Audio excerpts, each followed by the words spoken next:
তিরমিজি শরীফের 810 নম্বর হাদিস, ক্বালা রাসূলুল্লাহ সাল্লাল্লাহু আলাইহি ওয়াসাল্লাম তাবিউ বাইনাল হজ্জি ওয়াল উমরা, আল্লাহর নবী কয় তোমরা হজ উমরা করো একসাথে, ফাইন্নাহুমা ইয়ানফিয়ানিল ফাকরা ওয়াজ যুনুব কামা ইয়ানফিল কিরু খাবাসাল হাদিদ ওয়াজ যাহাবি ওয়াল ফিদ্দা। হাপরের আগুনের মধ্যে স্বর্ণ রূপা যেইভাবে এটাকে শুদ্ধ করা হয়, পরিশুদ্ধ করা হয়, স্বর্ণ আর রূপা যেইভাবে ময়লা দূর করে এটাকে সংশোধন করা হয়, হজে আর উমরা আদায় করার পর তোমাদের দারিদ্রতা দূর হয়, তোমাদের গুনাহগুলা ধুয়ে মুছে আল্লাহ সাফ করে দেয়। দারিদ্রতা দূর করে কে? বলেন কে দূর করে? আল্লাহ। ঋণ টিন না থাকলে ইনশাআল্লাহ, টাকা হইলে হজে যাব ইনশাআল্লাহ। ঠিক আছে তো ইনশাআল্লাহ? তাহলে হজে যাবেন ইনশাআল্লাহ। আল্লাহ আল্লাহ তৌফিক দান করেন।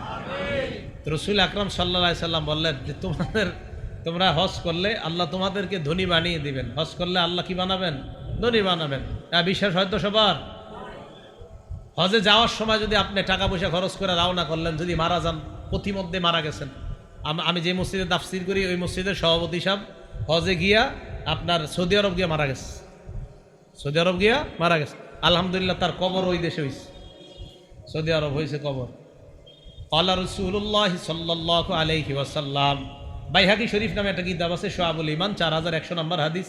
নবীজি বলেন মান খরাজা হাজ্জান ফামাতা, কোন ব্যক্তি যদি হজের নিয়তে বের হয়, ফামাতা, বের হওয়ার পর মারা যায়, ফাজরুহু আজরুল হাজ্জ ইলা ইয়াউমিল কিয়ামা, আল্লাহ তার আমলনামায় কিয়ামত পর্যন্ত হজের সওয়াব লিপিবদ্ধ করে দেয়। ওয়ামান খরাজা মুতামিরান ফামাতা, উমরা করার জন্য বের হইছে, আগামী রমজানে উমরা বের হইছে, নিয়ত করছেন, রমজানে কেন উমরা করবেন?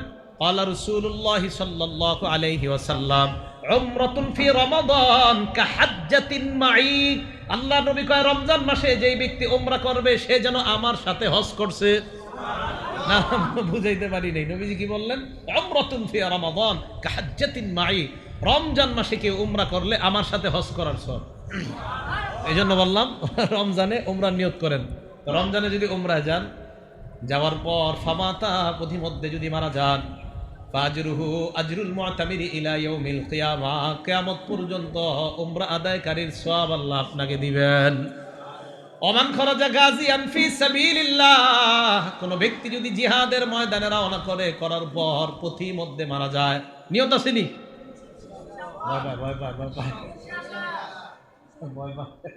নিয়ত আছে না? কোন ব্যক্তি জিহাদে বের হয়েছে, জিহাদের নিয়তে বের হয়, ফামাতা, প্রতিমধ্যে যদি মারা যায়, ফাজরুহু আজরুল গাজী ইলা ইয়াউমিল কিয়ামা, কিয়ামত পর্যন্ত আল্লাহ তাকে জিহাদ করার সওয়াব দিয়ে দেয়। তাহলে লস নাই, কি নাই? লস নাই, এটা লাভ আছে। এখন আপনি যাওয়ার সময় টাকা পয়সা কিছু খরচ হবে, আরে হবে কি না? আসলেই তো খরচ হবে, সত্যি কথাই টাকা পয়সা কিছু খরচ হবে। এখন এই যে আপনার টাকা পয়সা খরচ হবে হজে রওনা করলে, একটা কিতাব আছে সহিহুত তারগিব, এই কিতাবের 1116 নম্বর হাদিস, 1116 নম্বর হাদিস বা 14 নম্বর হাদিস। আম্মা জান আয়েশা সিদ্দিকা রাদিয়াল্লাহু তাআলা আনহার বর্ণনা, আনা আয়েশা রাদিয়াল্লাহু তাআলা আনহা ক্বালা রাসূলুল্লাহ সাল্লাল্লাহু আলাইহি ওয়াসাল্লাম লি আয়েশা, আম্মা জান আয়েশা বলেন আল্লাহর নবী আমাকে বললেন, আয়েশা টাকা পয়সা খরচ করে হজে আসলা, কষ্ট করে হজে আসলা, বাংলাদেশ থেকে রওনা করলে কত কষ্ট হয়, পাসপোর্ট করতে হয়, ভিসা করতে হয়, হাজি ক্যাম্পে গিয়ে কতজনের চাপ খাইতে হয়, মারামারি পর্যন্ত বুড়ারা লেগে যায়। হ্যাঁ, নাউজুবিল্লাহ, ঠিক হয় নাই, অনেকে মারামারি লাগে, মুরব্বীরা কষ্ট নিয়েন না, এই অংশ আমি ফিরাই নিচ্ছি, এটা বলি নেই। যাই হোক, অনেক হাজি সাহেব এরকম ঝগড়া লেগে যায়, মারামারি লেগে যায় অনেকেই হজ ক্যাম্পে, মানে অর্থাৎ মেজাজ নিয়ন্ত্রণ থাকে না, অনেক সময় হতেই পারে এটা।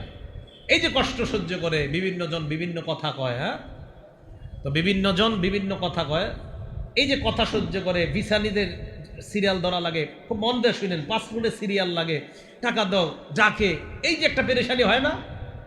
ক্বালা রাসূলুল্লাহ সাল্লাল্লাহু আলাইহি ওয়াসাল্লাম, আল্লাহ নবী বলেন, আয়েশা ইন্নালাকি মিনাল আজরি আলা, ইন্নালাকি মিনাল আজরি, ইন্নালাকি মিনাল আজরি আলা নাসাবিকি ওয়া নাফাকাতিক। আয়েশা, যেই পরিমাণ কষ্ট হাজি সাহেবের হয়, যেই পরিমাণ টাকা খরচ করা হয়, প্রত্যেকটা কষ্টর বিনিময়ে আল্লাহ তাকে সওয়াব দিয়ে দেয়। যতগুলা কষ্ট হয়, পাসপোর্ট ভিসা সহ টাকা পয়সা অর্থ যা খরচ হয় সব সব আল্লাহ তাকে দান করে দেয়। এই জন্য হজে যাওয়ার পর এটাতে কোনো লস নাই, এটা লাভ আছে। ক্বালা রাসূলুল্লাহি সাল্লাল্লাহু আলাইহি ওয়াসাল্লাম, এটা কিতাব আছে নাম তাখরিজুল মুসনাদ, 12 নম্বর খণ্ড, 379 নম্বর পৃষ্ঠা। আল্লাহ নবী বলেন, সালাসাতুন ফি জিমানিল্লাহ, 3 ব্যক্তি আল্লাহর জিম্মায় থাকে। কয় ব্যক্তি? 1 নাম্বার আল গাজী ফি সাবিলিল্লাহ, জিহাদের ময়দানের মুজাহিদ আল্লাহর জিম্মায় থাকে। 2 নাম্বার আল হাজ্জ ওয়াল মুতামির, হাজী সাহেব এবং উমরা আদায় করি আল্লাহর জিম্মায় থাকে। নারীরা হজ করার সুযোগ পায় না, মা বোনরা কিভাবে হজ আদায় করবে? আম্মা জান আয়েশা আল্লাহর নবীকে বললেন, ইয়া রাসূলুল্লাহ, নারল জিহাদ আফজাল আমাল, আমরা তো দেখি জিহাদ অনেক শ্রেষ্ঠ আমল। আফালা নুজাহিদু ইয়া রাসূলুল্লাহ, হুজুর আমরা নারীরা কি জিহাদের সওয়াব অর্জন করতে পারবো না? হুজুর জিহাদের তো অনেক সওয়াব, তো আমরা নারীরা জিহাদে যাবে না কেন? নবীজি বললেন, লা, তোমরা জিহাদে যাবা না, ওয়ালাকিন্না আফজালাল জিহাদ হাজ্জুন মাবরুর, নারীর জন্য সবচেয়ে শ্রেষ্ঠ জিহাদ হলো কবুল হজ করা। কোন নারীর জিহাদ, এই নারীর জন্য জিহাদ হলো কোন নারী হজে যাওয়ার পর তার হজটা যদি আল্লাহ কবুল করে নেয়, ওই নারীকে জিহাদের ময়দানে গেলে যে সওয়াব, ওই সওয়াব আল্লাহ তাকে দান করে দেয়। মা বোনদেরকে ওয়াজ করবেন, তোমরা হজে গেলেই জিহাদের সওয়াব পাইবা। সহিহ বুখারী হাদিস নাম্বার 1773 নম্বর হাদিসের বর্ণনা, যে মা বোনরা ওনারা হজে গেলেই তাদেরকে হজ্জে মাবরুরের সওয়াব আল্লাহ দান করবেন। তাহলে মা বোনদেরকে আল্লাহ জিহাদের সওয়াব দান করবেন। নাসাই শরীফের 2626 কত হয়? 2626 কয় না কা কত হয়? 2626 না 2626 2626 2626, এই তো। ক্বালা রাসূলুল্লাহি সাল্লাল্লাহু আলাইহি ওয়াসাল্লাম, আল্লাহ নবী বলেন, জিহাদুল কাবীর ওয়াস সাগীর ওয়াদ দাঈফ ওয়াল মারআ আল হজ্জ ওয়াল উমরা।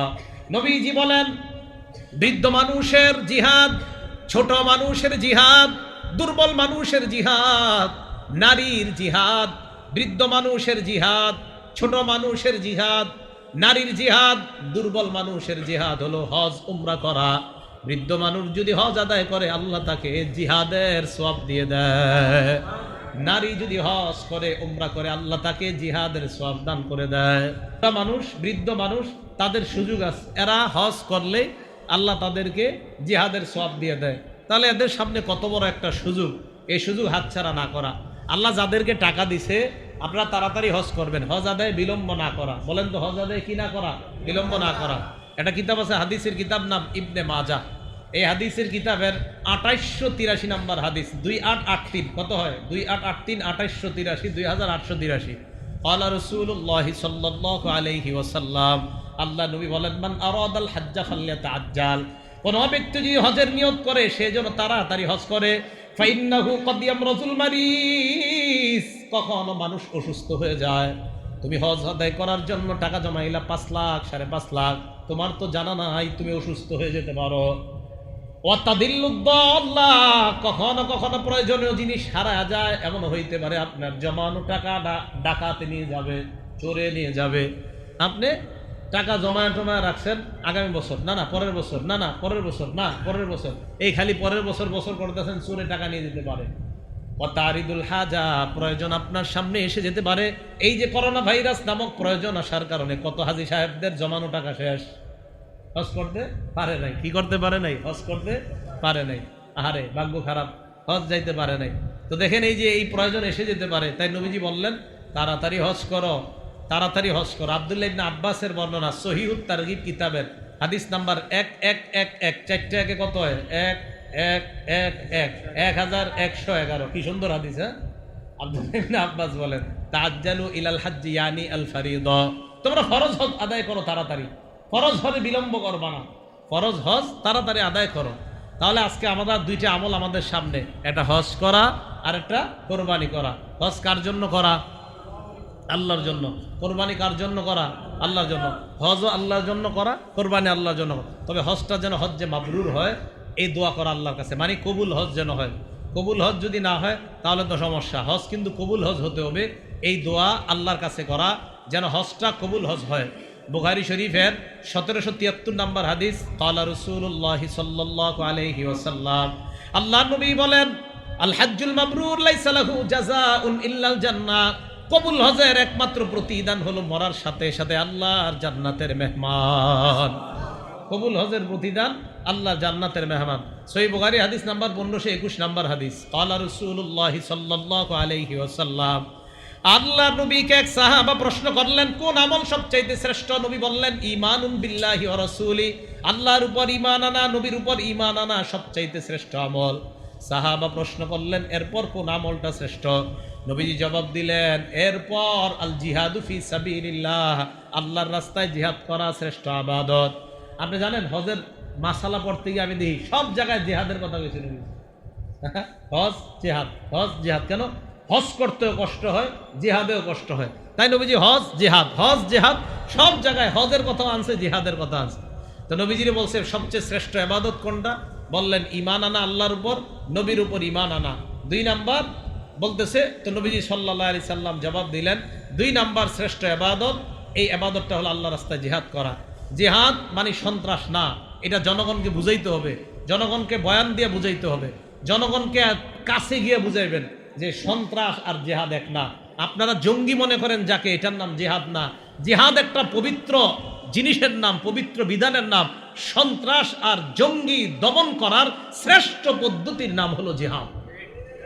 সন্ত্রাস এবং জঙ্গি দমন করার পবিত্র পদ্ধতির নাম জিহাদ।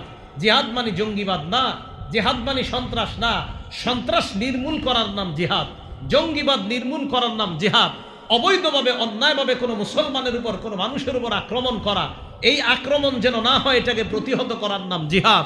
ইতিহাস জনগণকে বলবেন 13 বছর মুসলমানরা শুধু আক্রমণ সহ্য করছে, এরপরে আল্লাহ পাক রব্বুল আলামিন বলছে এবার আর সহ্য না, এবার প্রতিহত করেন।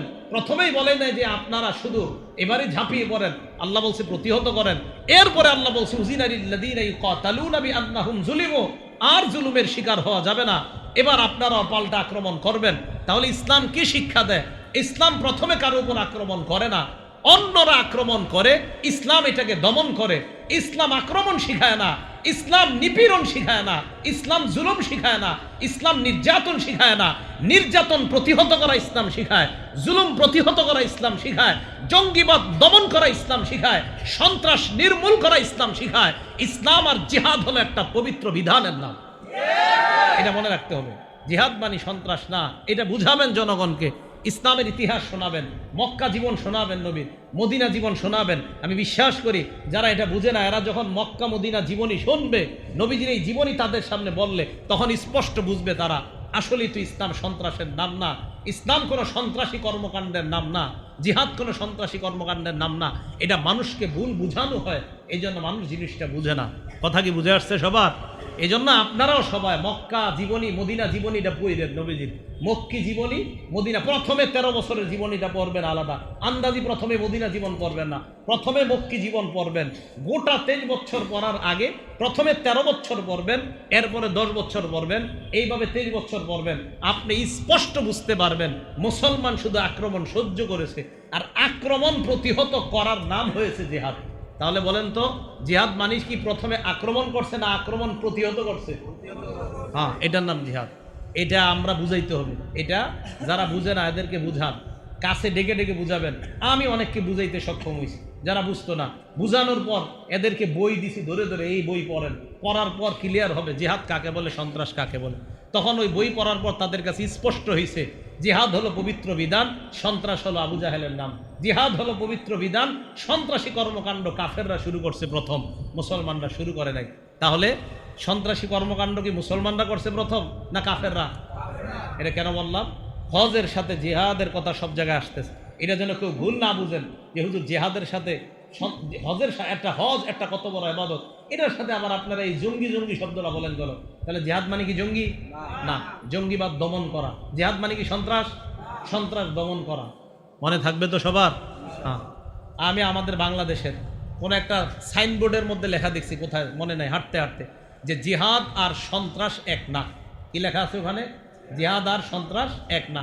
লেখাটা দেখে আমার খুব ভালো লাগছে যে হ্যাঁ, এই সত্যি কথা লেখছে। এটা আমাদের দেশের কোনো একটা ফোর্স, কোনো এক বাহিনী লেখা রাখছে জিহাদ আর সন্ত্রাস এক না।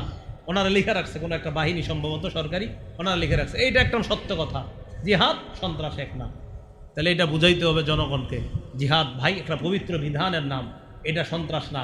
আপনার আব্বাকে বুঝাইবেন, আপনার আম্মাকে বুঝাইবেন, আপনার যেই ভাইটা কলেজ ভার্সিটিতে পড়ে তারে বুঝাইবেন, বলবেন 13 বছরের নবীর জীবনীটা পড়েন, এরপরে 10 বছরের জীবনী পড়েন, ইনশাল্লাহ সবার সামনে ক্লিয়ার হবে জিহাদ কাকে বলে, সন্ত্রাস কাকে বলে। কি মনে থাকবে তো সবার ইনশাল্লাহ? নবীজির জীবনীটা সবাই পড়বেন তো ইনশাল্লাহ? ঘরে ঘরে সবাই নবীর জীবনীটা পড়া দরকার। আমার বয়ানও আছে সিরাত সিরিজের উপর, সিরাত মানে নবীর জীবনীর উপর লম্বা আলোচনা আছে, সম্ভবত 14-15 সিরিজে বয়ান আছে, সিরাত আল মুস্তাকিম চ্যানেলের মধ্যে আছে হয়তো, তো ওখানে পাওয়া যায় একদম নবীজির জন্ম থেকে নিয়ে আস্তে আস্তে কিভাবে এইভাবে একের পর এক গিয়েছে, এইভাবে আলোচনাগুলো আছে, সম্ভবত পাওয়া যাবে। এখন আছে কিনা আমি জানি না, থাকলে তো ভালো কথা, না থাকলে নাই, না থাকলে আবার কখনো করলে শুনে নেবেন জিহাদ আর সন্ত্রাস কি এক কিনা। খায়ের বলতেছিলাম যে সব জায়গায় হজের সাথে জিহাদ, হজের সাথে জিহাদ। তো রসুল আকরাম সাল্লাল্লাহু আলাইহি সাল্লাম বললেন 2 নাম্বার আল্লাহর কাছে প্রিয় আমল জিহাদ করা। পরে প্রশ্ন করলো হুজুর এরপর সবচেয়ে শ্রেষ্ঠ আমল কোনটা? নবীজি বললেন হাজ্জুন মাবরুর, হজ্জে মাবরুর, কবুল হজ করা। এই কবুল হজ হলো এরপরে সবচাইতে শ্রেষ্ঠ ইবাদত। বুখারী শরীফের 1521, 1520, 1521, 1573 এই সব হাদিসগুলা হজের ব্যাপারে, জিহাদের ব্যাপারে। তাহলে হজ এবং জিহাদ একসাথে আসাটা বুঝতে হবে আমাদের, হজও আল্লাহর জন্য, জিহাদও আল্লাহর জন্য। বাকি পাশে আমরা ব্যাখ্যাটা করে দিব যে জিহাদ মানি এটা সন্ত্রাস না। আমাদের অনেক হাজী সাহেবরা হজে যাওয়ার সময় এই বয়ান শুনলে অনেক অবুঝ বলতে পারে, এটা আবার কি করলেন জিহাদ, হজের সাথে আপনি আবার এটা কোন বয়ান লাগাইলেন? তখন বুঝাই দিতে হবে যে ভাই আসলে আসলে বিষয়টা এমন। আল্লাহ আমাদের, আপনারা কি মোটামুটি বুঝছেন জিহাদ আর সন্ত্রাস কি এক? না, এটা সম্পূর্ণ আলাদা। এটা শুধু এই জায়গায় মাথা নাড়াইলে হবে না, লোকদেরকে ধরে ধরে বুঝাবেন, এই সত্যি কথাটা মানুষকে বুঝাবেন। মাদ্রাসা হুজুররা কি সব দায়িত্ব নিছে? আপনারাও নিতে হবে। খালি চান যে হুজুররা সব বাড়ি খাক, পিঠা বুড়া খাক, আপনারা না খান, এই জন্য আপনারাও বুঝাবেন সবাইকে। আল্লাহ তৌফিক দান করেন। তো রাসূল আকরাম সাল্লাল্লাহু আলাইহি সাল্লাম আমাদেরকে বলে দিলেন এই 2 ইবাদত করতে গিয়ে আমরা যেন লোক দেখানো ইবাদত না করি। আল্লাহ আমাদের সকলকে লোক দেখানো ইবাদত যেন আমরা না করি, এই ইবাদত থেকে আমাদেরকে বেঁচে থাকার তৌফিক দান করেন। লোক দেখানো ইবাদত বলতেছিলাম শিরিক, ছোট শিরিক আর হলো গোপন শিরিক। এই গোপন শিরিক আর ছোট শিরিক কোনো আমলের সাথে লাগলে এই আমলের ব্যাপারে আল্লাহ বলে আমি এই আমল থেকে মুক্ত, বলেন নাউজুবিল্লাহ। ইবনে মাজাহ কিতাবের নাম, হাদিস নাম্বার 4202 নাম্বার হাদিস। ক্বালা রাসূলুল্লাহ সাল্লাল্লাহু আলাইহি ওয়াসাল্লাম, আল্লাহ নবী বলেন ক্বালাল্লাহু আযজা ওয়া জাল, আল্লাহ বলেন আনা আগনা শুরাকা ইয়ানি শিরকি, আমি যারা আমার সাথে শিরিক করে তাদের সাথে আমি আল্লাহ পুত পবিত্র, তাদের থেকে আমি আল্লাহ পূর্ণ পবিত্র। শিরিককারীদের সাথে আমি আল্লাহ নাই। আল্লাহ বলেন ফামান আমিলা লি আমালা, আমার জন্য যদি কেউ আমল করে, বলেন তো আমরা কোরবানি করি কার জন্য? হজ করি কার জন্য? আল্লাহ বলে আমার জন্য যদি কেউ আমল করে, আশরাকা ফিহি গায়রি, এই আমলের মধ্যে যদি আমি ছাড়া অন্য কাউকে অংশীদার বানায়। দেখেন কি বলে আল্লাহ, আল্লাহ বলে আমার জন্য যদি আমল করে, এই আমলের মধ্যে যদি অন্য কাউকে অংশীদার বানায়, তাহলে আল্লাহ বলেন আনা বারিউম মিনহু, আমি এই আমল থেকে মুক্ত, এই আমলের ব্যাপারে আমি জানি না। ওয়া হুয়া লিল্লাযী আশরাকা, সে যে আমল করছে, যার জন্য করছে তার জন্য হবে, আমি আল্লাহ এই আমল কবুল করব না, বলেন নাউজুবিল্লাহ। কোরবানি যদি আল্লাহর জন্য করেন তাহলে আল্লাহ কবুল করবে, কোরবানি যদি গায়রুল্লাহর জন্য করেন আল্লাহ কবুল করবে না। এবার শোনেন, আপনি বললেন আমি আল্লাহর নামে কোরবানি করলাম, আবার সাথে ওনার নাম বললেন, আল্লাহ বলে দিয়েছেন এই কোরবানি ওনার জন্যই হবে, আমার জন্য হবে না, আমি এই কোরবানির মধ্যে নাই। তাহলে আমল হবে একমাত্র আল্লাহর জন্য, এটার মধ্যে শিরিক করা যাবে না। আর শিরিকের আরেকটা বিষয় হলো আপনি রিয়া করা, আমি বড় গরু জবাই করতেছি, মানুষ যেন দেখে আর বলে আহ দেখ কত বড় গরু। তো আল্লাহ বলেন আমি এই জাতীয় আমল থেকে মুক্ত, এই জাতীয় আমলের সাথে আমি নাই। এবার আরেকটা হাদিস শোনেন, কিয়ামতের ময়দানের বিভীষিকাময় মুহূর্তে। ইবনে মাজাহ হাদিসের কিতাবের নাম 4203 নম্বর হাদিস। এই হাদিসের কিতাবের মধ্যে আসছে ক্বালা রাসূলুল্লাহ সাল্লাল্লাহু আলাইহি ওয়াসাল্লাম, আল্লাহ নবী বলেন ইদা জামা আল্লাহুল আউয়ালিন ওয়াল আখিরিন, আল্লাহ পাক রব্বুল আলামিন কিয়ামতের ময়দানে পূর্বাপর সকলকে যখন একত্রিত করবে, করার পর নাদা মুনাদিন, একজন আহ্বানকারী ঘোষণা করবে কিয়ামতের ময়দানে, ঘোষণা করে বলবে শোনো, ফামান আশরাকা ফি আমালিন আমিলাহু লিল্লাহ। দেখেন কি কয়, কোনো ব্যক্তি এমন আমল করছে যে আমলটা আল্লাহর জন্য করছে, তবে করার সময় আমলের মধ্যে শিরিক করছে, রিয়া করছে। ওই ব্যক্তি বলবে কিয়ামতের ময়দানে, শোনো তোমরা, ফাল্লাতুব সাওয়াবাহু মিন ইনদি গায়রিল্লাহ, যাদেরকে দেখানোর জন্য তুমি আমলটা করছো তাদের কাছে সওয়াব চাও, তাদের কাছে সওয়াব তালাশ করো, আল্লাহ তোমাদেরকে সওয়াব দিবে না। তোমরা যাদেরকে দেখানোর জন্য ইবাদত করছি না তাদের কাছে সওয়াব তালাশ করো, আল্লাহ তোমাদেরকে সওয়াব দিবে না। তো বলবে ফাল্লাতুব সাওয়াবাহু মিন ইনদি গায়রিল্লাহ, সেজন্য আল্লাহ ছাড়া অন্য কারো কাছে সওয়াব তালাশ করে। কেউ যদি কোরবানি আল্লাহ ছাড়া অন্য কারো জন্য করে, ইবাদত যদি আল্লাহ ছাড়া অন্য কারো জন্য করে, তো কিয়ামতের ময়দানে এই ব্যক্তি আল্লাহ পাক রব্বুল আলামিন তার ব্যাপারে আল্লাহর একজন ফেরেশতা বলবে যে আল্লাহর কাছ থেকে আজকে সওয়াব চেও না, অন্য কারো কাছে সওয়াব চাও। তিরমিজি শরীফের 2383 নাম্বার হাদিসের বর্ণনা, রিয়াকারীর আমল যে আল্লাহ কবুল করে না। এই জায়গায় হেফজখানার ছাত্র কারা কারা? হ্যাঁ, দেখি হাত তোলো তো, মাশাআল্লাহ, হাত নামাও। তোমরা হাফেজ হইতেছো এই নিয়তে? হ্যাঁ, ইনশাল্লাহ তারাবি পড়ায়া টাকা টুকা পাইবা, এই জাতীয় কোনো নিয়ত নাই তো কারো? হ্যাঁ, এই জাতীয় কোনো নিয়ত করা যাবে না যে হাফেজ জমু হওয়ার পর ফতুয়া আমি দিচ্ছি না। ফতুয়া কি এটা নুরিয়া মাদ্রাসার ফতুয়া বিভাগ দিবে? হ্যাঁ, লালবাগ মাদ্রাসার ফতুয়া বিভাগ দিবে। ডাইরেক্ট সরাসরি তারাবি পড়া টাকা নেওয়া জায়েজ না, না জায়েজ এটা ফতুয়া বিভাগ দিবে, ফতুয়া। বাকি আমি বলছি এই জাতীয় নিয়ত যেন না হয় যে আমি বড় হইলে তারাবি পড়ামো, হাফেজ হয়েছি একজন, মার্শাল্লাহ ভালো হাফেজ, তো আমি এরকম টাকা নিয়ে যদি তারাবি পড়াইতে হয় তো কম টাকা নিয়ে দরকার কি? সিলেট চট্টগ্রাম চলে যাইবা, 1.5 লাখ 2 লাখ দিয়ে দেয়। আমি মনে করি আর কি, নিলে কম কেন, 20-30 নিয়ে লাভ আছে, নিলে বেশি। আচ্ছা যাই হোক, আমি যেটা বুঝাইতে চাইছি, বাপ মা যারা আছেন এই নিয়ত যেন না থাকে ছেলেটা হাফেজ বানাইলাম যে তারাই পড়াবে, কিছু আসবে, এই নিয়ত বাপ মারও যেন না থাকে। হাফেজ যারা হইতেছ তোমাদেরও যেন এই নিয়ত না থাকে, অন্তত রমজান মাস আসলেও তো পকেটটা ভারী হবে, এই নিয়ত যেন না থাকে। কেন থাকবে না? এই নিয়ত থাকলে সমস্যা আছে। 1 2 হাফেজ যারা হইতেছ এই নিয়ত যেন না থাকে আমি ইন্টারন্যাশনাল হাফেজ হব, এটা ভালো কথা, ইন্টারন্যাশনাল হাফেজ হওয়া ভালো কথা। হওয়ার পর আমাকে জনগণ চিনবে, জানবে আর বলবে আহ অমুকে অত বড় হাফেজ, এই নিয়ত হইলে সমস্যা। আন্তর্জাতিক হাফেজ ভালো, মাশাআল্লাহ, এটা হওয়া দরকার, এটা হলে ভালো, খারাপ না। যদি কেউ ভালো পর্যায়ে যায়, ভালো প্রতিযোগিতা হয়, আমাদের দেশে মাশাআল্লাহ ছেলেরা প্রতিযোগিতা করতে ভালো, কিন্তু এই নিয়ত যেন না হয় আহ আমি বড় হাফেজ হব, আমাকে সবাই দেখবে, বাহবা দিবে, এটা যেন না হয়। তিরমিজি শরীফের 2383 নাম্বার হাদিস, 2383 মনে রাখবা। ক্বালা রাসূলুল্লাহ সাল্লাল্লাহু আলাইহি ওয়াসাল্লাম, আল্লাহ নবী বলেন তাআওয়াযু মিন হুব্বিল হাযান বা মিন হুব্বিল হুজুন। নবীজি বলেন তোমরা হুব্বুল হাযান থেকে বিরত হও, তোমরা হুব্বুল হাযান থেকে আল্লাহর কাছে পানাহ চাও। হাফেজ সাহেবরা বলো তো জোরে, কি হুব্বুল হাযান? বলো হুব্বুল, সবাই বলো হুব্বুল হাযান। এবার সবাই বলেন হুব্বুল হাযান। হ্যাঁ, মাদ্রাসার হেফজখানা হুজুররা ছাত্রদেরকে ডেলি এটা পড়াইবেন, এই তোমরা হুব্বুল হাযান থেকে পানাহ চাও।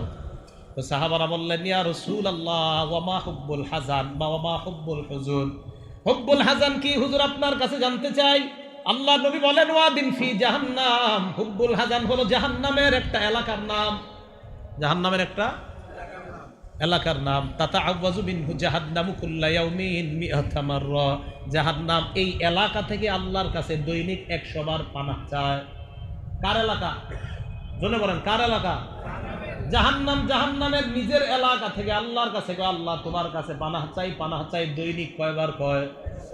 ওর ঘর, ওই থেকে আল্লাহর কাছে পানাহ চাই দৈনিক 100 বার, নিজের ঘর থেকে। জাহান্নাম তারই একটা ঘর, হুব্বুল হাযান বা হুব্বুল হুজুন। ইবনে মাজায় হুব্বুল হুজুন, তিরমিজিতে হুব্বুল হাযান। এই হুব্বুল হাযান থেকে জাহান্নাম আল্লাহর কাছে দৈনিক কয়শো বার ক্ষমা চায়, পানাহ চায়? আচ্ছা, ওর ঘর থেকেও পানাহ চায়। সাহাবারা ভয় পেয়ে গিয়া বলে ইয়া রাসূলুল্লাহ ওয়া মান ইয়াদখুলুহু, এখানে কারা প্রবেশ করবে? নবীজি জবাব দিলেন আল কুররা, কারি সাহেবরা, কোরআন পড়নেওয়ালারা, তারা। হ্যাঁ,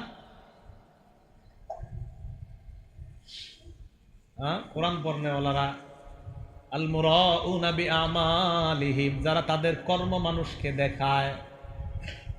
কর্ম দেখানোর নিয়ত থাকা যাবে না।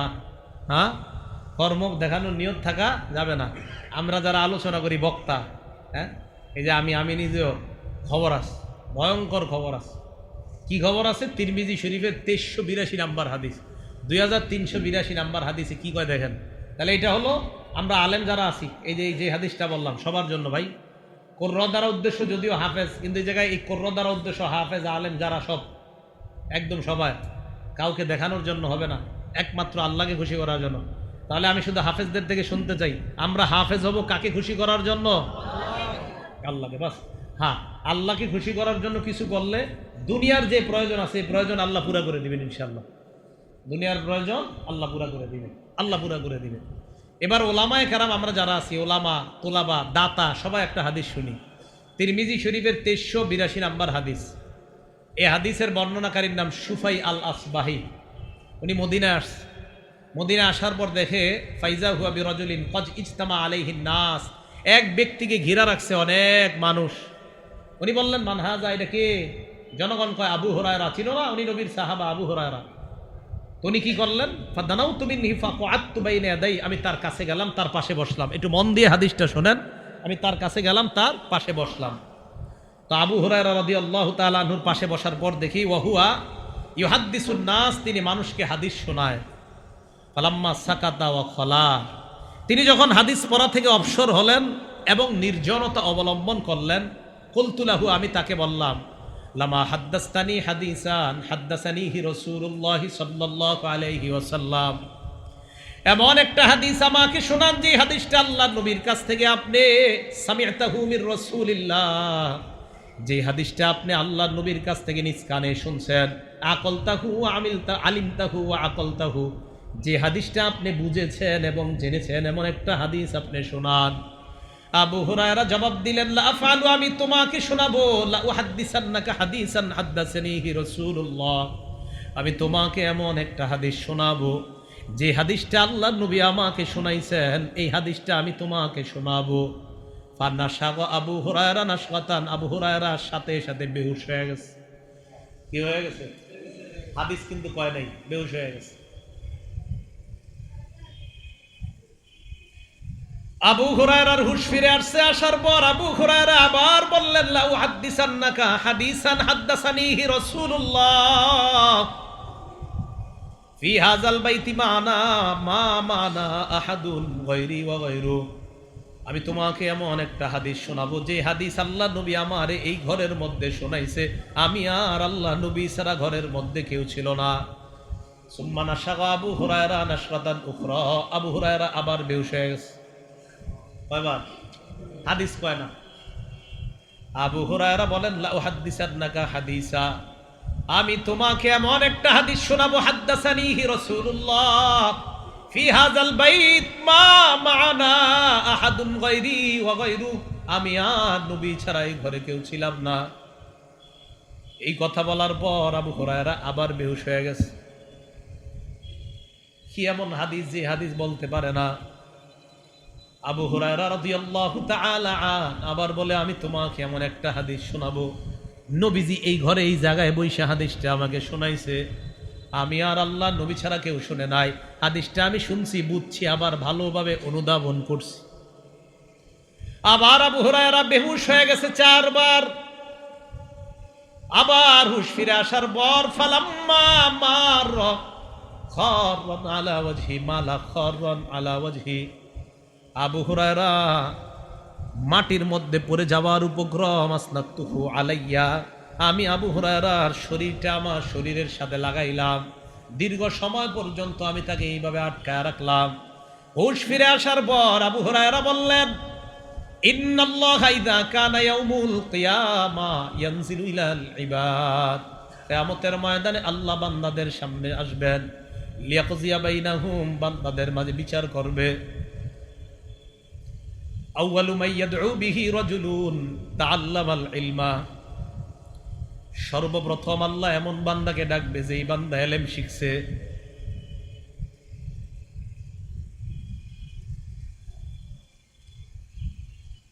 এরপর ডাকবে রাজুলুন কুতিলা ফি সাবিলিল্লাহ, যেই ব্যক্তি আল্লাহর রাস্তায় শহীদ হয়েছে এমন বান্দাকে ডাকবে। এরপর ডাকবে রাজুলুন কাসীরুল মাল, সম্পদশালীকে আল্লাহ ডাকবে। প্রথমে আলেমকে আল্লাহ বলবে, আলাম উআল্লিমকা মা আনজালতু আলা রাসূলি, আমি কি তোমাকে এমন বিদ্যা শিক্ষা দেই নাই যে বিদ্যা আমি আমার নবীর উপর নাজিল করেছিলাম। ফামা আলিমতা ফি ফামা আমিলতা ফিমা উল্লিমতা, তোমাকে যেই বিদ্যা শিখানো হয়েছে কি আমল তুমি করেছো বলো। আলেম জবাব দিবে আকুমু বিহি আনা আল্লাইলি ওয়া আনা আন-নাহার, আমি সকাল সন্ধ্যা আমল করছি, মানুষকে শিখাইছি। আল্লাহ আল্লাহ বলবে কাযাবতা, তুমি মিথ্যা বলছো। ওয়া তাকুলুল মালাইকাতু কাযাবতা, ফেরেশতারাও সাথে সাথে বলবে তুমি মিথ্যা বলছো। আলেমকে আল্লাহ বলবে তুমি মিথ্যা বলছো, ফেরেশতারা বলবে তুমি মিথ্যা বলছো।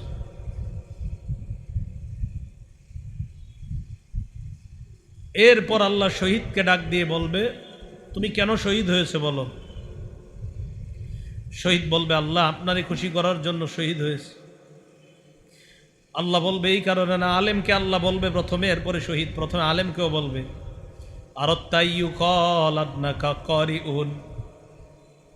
তুমি চেয়েছো জনগণ যেন তোমাকে বড় আলেম বলে, মুফতি মুহাদ্দিস বলে।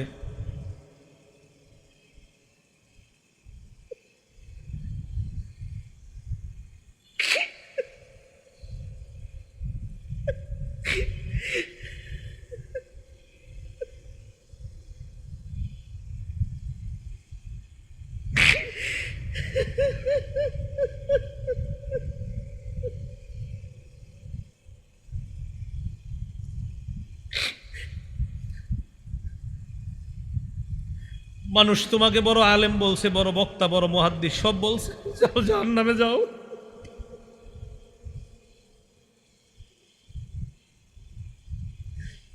তুমি লড়াই করছো, মানুষ তোমাকে বাহাদুর বলবে এই কারণে, দুনিয়াতে বাহাদুর বলছে, যাও জাহান্নামে যাও। দাতাকে বলবে তুমি যেন বড় দাতা, এটা বলার জন্য তুমি দুনিয়াতে দান করছো, জাহান্নামে যাও।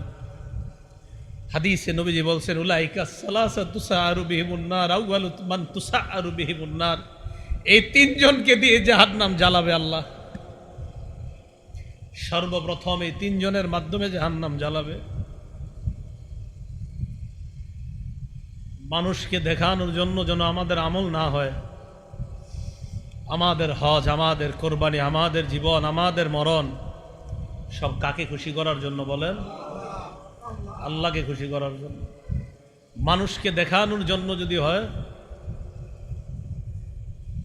একদম শেষ, জাহান্নামে জ্বলতে হবে। আমি আবু হুরায়রা রাদিয়াল্লাহু তাআলা কেন বেহুশ হয়েছে হাদিস বলতে এবার বুঝছেন আপনারা। প্রথমে আলেমের কথা, উনি তো নিজে বড় আলেম ছিলেন একজন, টেনশনে হাদিস বলতে পারতেছে না, ভয়ে হাদিস বলতে পারতেছে না যে আলেমদের দিয়ে শুরু করবে, আমি তো একজন আলেম। আবু হুরায়রা রাদিয়াল্লাহু তাআলা একবার, দুইবার, চারবার বেহুশ হয়ে গেছে, টেনশন, পেরেশান। আপনাদের সাধারণদের উদ্দেশ্যে আজকে বয়ান করতে আসছে।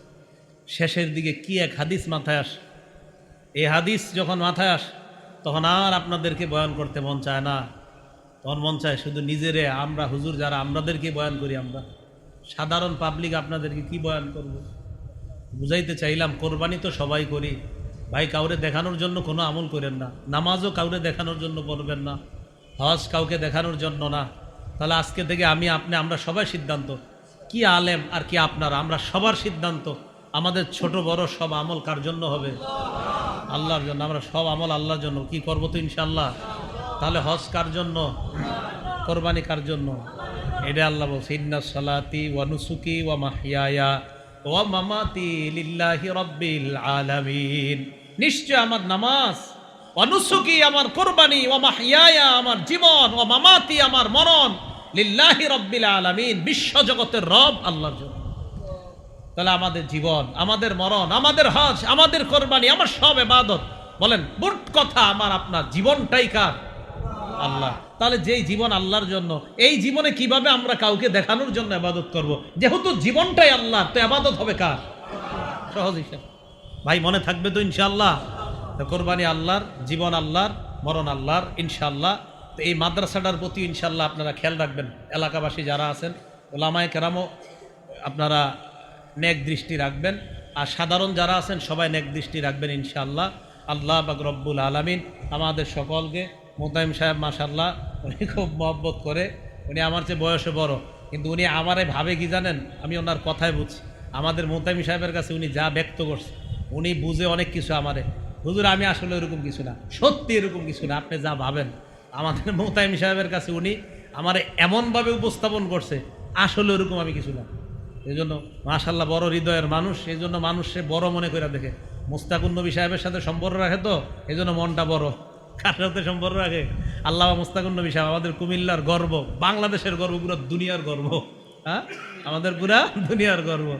হুজুরের এখানে পারলে যাবেন, কুমিল্লা যদি পারেন যাবেন, দেখবেন মুরগির বাচ্চার মতো মানুষ কেমনে ছটফট করে গেলে দেখবেন।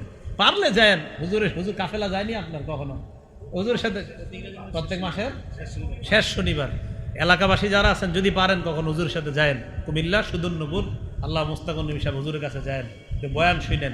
একদিন যায় একটু খালি দেখার নিয়তে যায়েন, শোনার নিয়তে, দেখবেন কত বড় বড় মানুষরা গাড়ি নিয়া, কত পরিমাণ কি পরিমাণ গাড়ি নিয়া, প্রাইভেট কার নিয়া, পাজারো নিয়া মানুষ ওই জায়গায় বসে রয়েছে।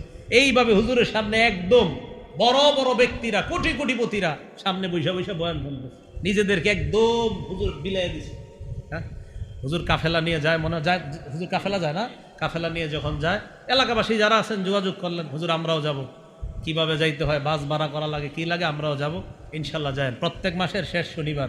তো ইনশাল্লাহ আমিও দাওয়াত দিয়ে দিলাম, আমিও ইনশাল্লাহ সুযোগ করব হুজুরের কাছে যাওয়ার, খুব শখ। আমি চান্দিনা বাড়ি, এরপরে এখনো যাইতে পারতেছি না, যাবো ইনশাল্লাহ। আরেকজন আছে আমাদের কুমিল্লার আনিসুর রহমান আশরাফি সাহেব, হ্যাঁ, উনিও হুজুরের সাথে খুব সম্পর্ক রাখে, মুস্তাকুন নবী সাহেবের সাথে খুব সম্পর্ক। এই হুজুরের বয়ান আমি মাঝে মাঝে শুনি, আনিসুর রহমান সাহেবের, হ্যাঁ, কথা কয় সব গিয়ে একদম কলিজায় লাগে, সব কথা কলিজায় লাগে।